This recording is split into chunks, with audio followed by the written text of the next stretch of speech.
وما کان ناتیکم سلطان، اس میں نقطہ کیا ہے ہمارے لیے؟ انبیاء کرام علیہ السلام کا معجزہ دکھانا ان کے اختیار میں نہیں ہے، معجزہ جو ہے وہ نبی کے اختیار میں نہیں ہے، بلکہ کیا ہے؟ الا باذن اللہ،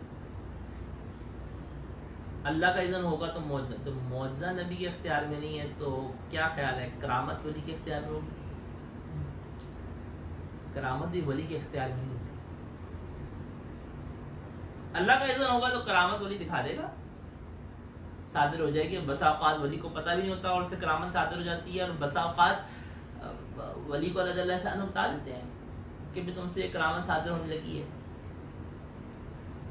اور کرامت کا بھی وہی مقصد ہوتا ہے جو معجزے کا ہے، دین کی دعوت، دین کی طرف رجوع بذریعہ اس شخصیت کی طرف رجوع ہے۔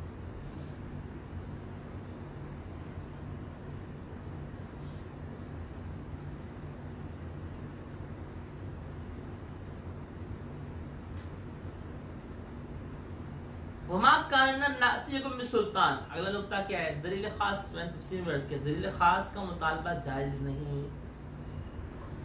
مخصوص دلیل کا مطالبہ کرنا درست نہیں ہے۔ ہم کرتے ہیں کیسے کرتے ہیں؟ بہت غلط کرتے ہیں۔ اچھا بھئی یہ فلاں فلاں بات اب ہمیں دکھا دیں گے قرآن و حدیث سے تو ہم مان لیں گے، ہمیں یہ لفظ خاص دکھا دیں گے نا کہ اللہ کے نبی علیہ السلام نے یہ لفظ کہا ہے تو ہم مان لیں گے۔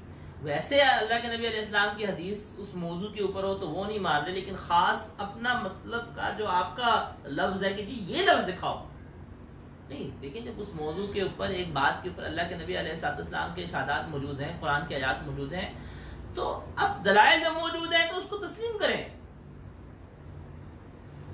مخصوص دلیل کا مطالبہ دنیا میں کوئی دارت نہیں مانتی۔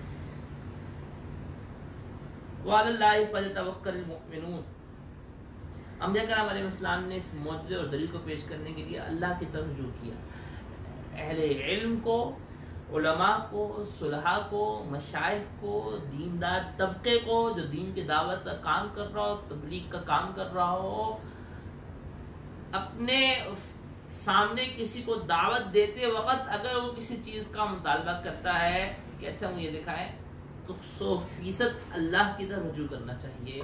وعلی اللہ فلیتوکل المؤمنون، یہ ہے تذکرہ ہمارے لیے۔